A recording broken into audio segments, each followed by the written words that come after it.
राम राम जी सारा ने आप सभी का हार्दिक स्वागत है अपने YouTube चैनल नियति क्लासेस में। आज की क्लास में हम नू जिले के बारे में पढ़ने वाले हैं। HSSC ने जितने भी क्वेश्चन यहाँ से पूछे हैं या फिर आगे पूछ सकती है वे सारे के सारे मैंने इस क्लास में कवर कर लिए हैं। क्लास बहुत ज़्यादा इंपॉर्टेंट है, क्लास को स्किप बिल्कुल भी मत करना, क्लास को पूरी ज़रूर देखना। अगर अच्छी लगे तो लाइक करना, शेयर करना, और जो भी नया है हमारे चैनल पे वो चैनल को सब्सक्राइब जरूर करें। इससे पहले मैंने 3-4 ज़िले बहुत अच्छे से कवर करवाए हैं, अगर किसी ने वो क्लासेस नहीं देखी हैं तो उनको भी जाके एक बार ज़रूर देखना। ये क्लास HSSC का कोई भी एग्ज़ाम है, CET का है, हरियाणा पुलिस का है, या फिर HTET का है, या फिर कोई भी एग्ज़ाम है HSSC जो ले रही है, उन सब के लिए बहुत ज़्यादा इंपॉर्टेंट है। तो क्लास को पूरी ज़रूर देखना। आज की क्लास में हम नू ज़िले के बारे में पढ़ने वाले हैं, जिसकी स्थापना कब की गई थी? 4 अप्रैल 2005 को की गई थी। अगर हम नू के संस्थापक की बात करें तो मेवात के अंदर पहले मेव जाति बहुत ज़्यादा रहती थी, और इसी मेव जाति ने जो ये मेवात जिला है ये बसाया था। अगर हम इसके उपनाम की बात करें तो इसका उपनाम क्या हो जाएगा? सत्यमेव पुरम। और ये नाम किसने दिया था? गांधी ने दिया था। नू के अंदर सबसे ज़्यादा मुसलमान रहते हैं, और नू से जब ज़्यादा संख्या में मुसलमान पाकिस्तान की तरफ जा रहे थे तब महात्मा गांधी नू के अंदर आए थे घासेड़ा गांव में, और उसी गांव को क्या बोला जाता है? गांधी ग्राम बोला जाता है। तो महात्मा गांधी ने उन सबको पाकिस्तान जाने से रोका था, और मेवात जिले को क्या नाम दिया था? सत्यमेव पुरम दिया था। एकमात्र एक ऐसा जिला है जिसका नाम 3 बार बदला गया है। सबसे पहले इसका नाम सत्यमेव पुरम था, उसके बाद इसका नाम मेवात रखा गया, और खट्टर सरकार ने आने के बाद इसका नाम क्या रख दिया? नू रख दिया। अब वर्तमान में हम इसको क्या बोलते हैं? नू बोलते हैं। तो इसका पुराना नाम क्या हो जाएगा? मेवात। अगर हम बात करें जो नू जिला है ये कौन से मंडल के अंदर आता है? ये फरीदाबाद मंडल के अंदर आता है। फरीदाबाद मंडल में कौन कौन से जिले आते हैं? एक तो फरीदाबाद खुद हो जाएगा, नू और पलवल, ये 3 जिले फरीदाबाद मंडल के अंदर आते हैं। आगे है नू जिले के पर्यटन स्थल। कौन कौन से पर्यटन स्थल हैं नू के अंदर? चुईमल का तालाब, छुई मुई का तालाब, झूलती मीनारे, शेख मूसा की मज़ार, तावड़ू का किला और गांधी पार्क। ये सारे पर्यटन स्थल कहाँ पर स्थित हैं? मेवात के अंदर स्थित हैं। जो ये तावड़ू का किला है ये बहुत इंपॉर्टेंट है, पेपर में पहले पूछा भी गया था। जो ये तावड़ू रियासत है इसने अंग्रेजों का सबसे ज़्यादा साथ दिया था।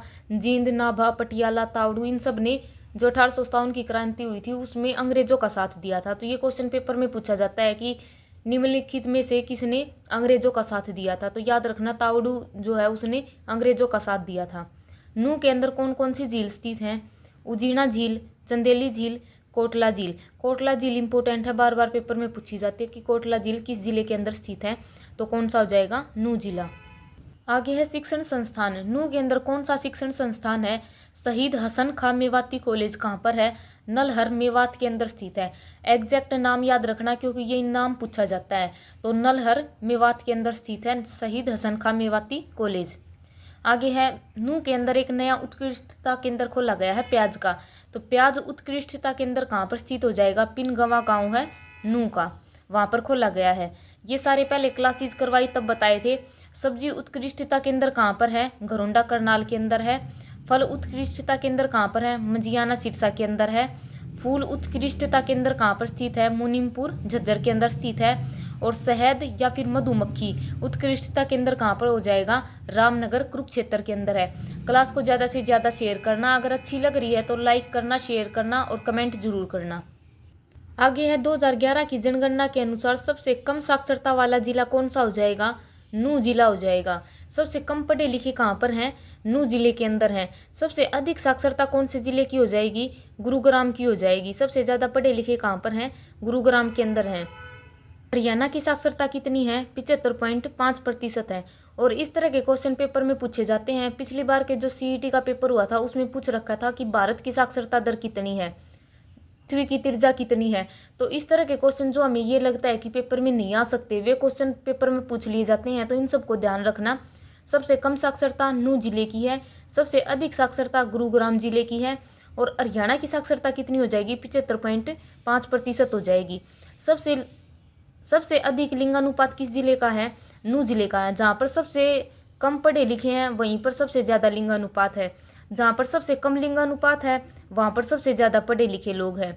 और हरियाणा का लिंगानुपात कितना हो जाएगा? 879 हो जाएगा। ये दोनों क्वेश्चन बहुत इंपॉर्टेंट हैं, दोनों को याद रखना क्योंकि पेपर में लिंगानुपात पूछा गया था और जनसंख्या घनत्व भी पूछा गया था। तो कमेंट करके ये बताना 2011 की जनगणना के अनुसार हरियाणा का जनसंख्या घनत्व कितना है। कमेंट करके सब ने इसका आंसर देना है ताकि पता चले कि किसने क्लास पूरी देखी है और कौन बीच में छोड़ के चला गया। तो सब ने कमेंट करके बताना कि जनसंख्या घनत्व कितना है। आगे है, भारत का प्रथम चल न्यायालय कहाँ पर खोला गया था। नू के अंदर खोला गया था। और कब खोला गया था? 2007 में खोला गया था। या फिर हमसे पूछ सकते हैं कि मोबाइल कोर्ट कब खोला गया था, तो इसका भी आंसर क्या हो जाएगा? 2007 में खोला गया था। और ये क्वेश्चन HSSC पूछ चुकी है कि हरियाणा का पहला मोबाइल कोर्ट कब खोला गया था। 2007 में खोला गया था और नू के अंदर खोला गया था। या फिर पूछ लेंगे कि चल न्यायालय कब खोला गया था। नू 2007 में खोला गया था। नू के अंदर हरियाणा की 20वीं जेल भी खोली गई है। पहले हरियाणा की 19 जेल थी और अब 20वीं जेल कौन सी बन गई है? नू जिले की बन गई है। 3 हमारी सेंट्रल जेल है। आगे है, मेवात विकास बोर्ड का गठन कब किया गया था? 1980 ईस्वी में किया गया था।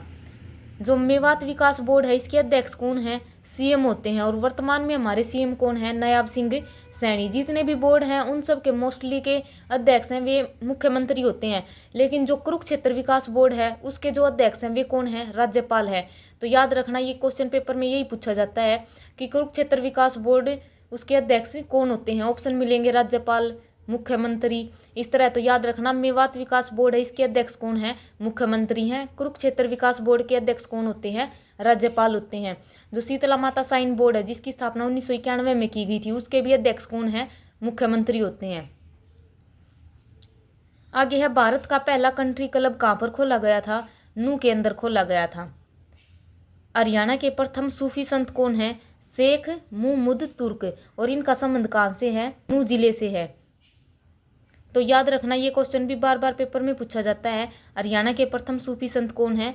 शेख मुहम्मद तुर्क। नू जिले से 1857 की क्रांति का नेतृत्व किसने किया था? सदरुद्दीन ने किया था। सीधा क्वेश्चन यही पूछा जाएगा कि 1857 की क्रांति में नू जिले से नेतृत्व किसने किया था? सदरुद्दीन ने किया था। आगे है, अरावली की पहाड़ियाँ कहाँ कहाँ फैली हुई हैं। तो जो हरियाणा के दक्षिण में स्थित हैं अरावली की पहाड़ियाँ, ये किस किस जिले में फैली हुई है? नू, महेंद्रगढ़ और गुरुग्राम। इसी तरह एक क्वेश्चन पूछा जाता है कि शिवालिक की पहाड़ियाँ किस किस जिले में फैली हुई हैं। तो कौन कौन से में है? पंचकुला, अंबाला और यमुनानगर। और इसको याद करने की ट्रिक क्या है? एक पे वर्ड है PAY, इसको याद कर सकते हैं।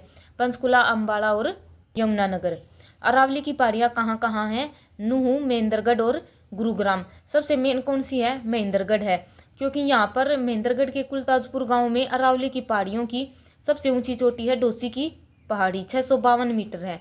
अगर भारत के संदर्भ में पूछा जाए अरावली की सबसे ऊंची चोटी कौन सी है, तो उसका आंसर क्या हो जाएगा? गुरु शिखर, जो कि राजस्थान के अंदर पड़ती है। भारत में कहाँ कहाँ फैली हुई हैं अरावली की पहाड़ियाँ? गुजरात, राजस्थान, दिल्ली और हरियाणा। इन 4 जगहों पर अरावली की पहाड़ियाँ फैली हुई हैं। हरियाणा में नूह, महेंद्रगढ़ और फरीदाबाद। अरावली की पहाड़ियों का हरियाणा के अंदर कितने प्रतिशत है? 3.09% है। और शिवालिक की पहाड़ियाँ हरियाणा के अंदर कितनी है? 1.67% है। शिवालिक की पहाड़ियाँ कहाँ पर स्थित है? उत्तर पूर्व में स्थित हैं। और अरावली की पहाड़ियाँ कहाँ पर स्थित हैं? दक्षिण में स्थित हैं। और अरावली की पहाड़ियों से कौन सी नदी निकलती है? इंदौरी नदी निकलती है। तो ये सारे पॉइंट अरावली की पहाड़ियों से पूछे जाते हैं, याद रखना। अरावली की पहाड़ियों की सबसे ऊंची चोटी कौन सी हो जाएगी? डोसी की पहाड़ी, कुलताजपुर गांव के अंदर पड़ती है, 652 मीटर ऊंची है। शिवालिक की पहाड़ी है उसकी सबसे ऊंची चोटी हरियाणा के अंदर कौन सी हो जाएगी? करो चोटी हो जाएगी, 1514 मीटर, जो मोरनी की पहाड़ियों के अंदर पड़ती है। आगे है नूह जिले का ये तावड़ू, जिसने अंग्रेजों का सबसे ज्यादा साथ दिया था। तावड़ू, जींद, नाभा, पटियाला, इन सब ने अंग्रेजों का ही साथ दिया था। नूह जिले का एक गांव है गासेड़ा गांव, इसको क्या बोला जाता है? गांधीग्राम बोला जाता है। हरियाणा का प्रथम ट्रम्प गांव कौन सा हो जाएगा? मरोरा हो जाएगा। और अभी पता है अमेरिका के अंदर जो चुनाव हुए थे उसमें ट्रम्प हैं वे दोबारा से जीत चुके हैं। तो अभी अमेरिका के नए राष्ट्रपति कौन बनेंगे? ट्रम्प बनेंगे। आगे है नूह जिले के लोक नृत्य, कौन कौन से हो जाएंगे? रतवाई नृत्य और मजीरा नृत्य। रतवाई नृत्य वर्षा ऋतु के समय स्त्री और पुरुष दोनों के द्वारा किया जाता है। और मजीरा नृत्य बड़े बड़े नक्कारों, ढोल, डफ इनके साथ किया जाता है। रतवाई नृत्य और मजीरा नृत्य सबसे ज़्यादा कहाँ पर फेमस है? जो फिरोजपुर जिरका कस्बा है इसका, नूह जिले का, वहाँ पर बहुत ज़्यादा फेमस है। तो नूह जिले में कौन कौन से नृत्य किए जाते हैं? रतवाई और मजीरा।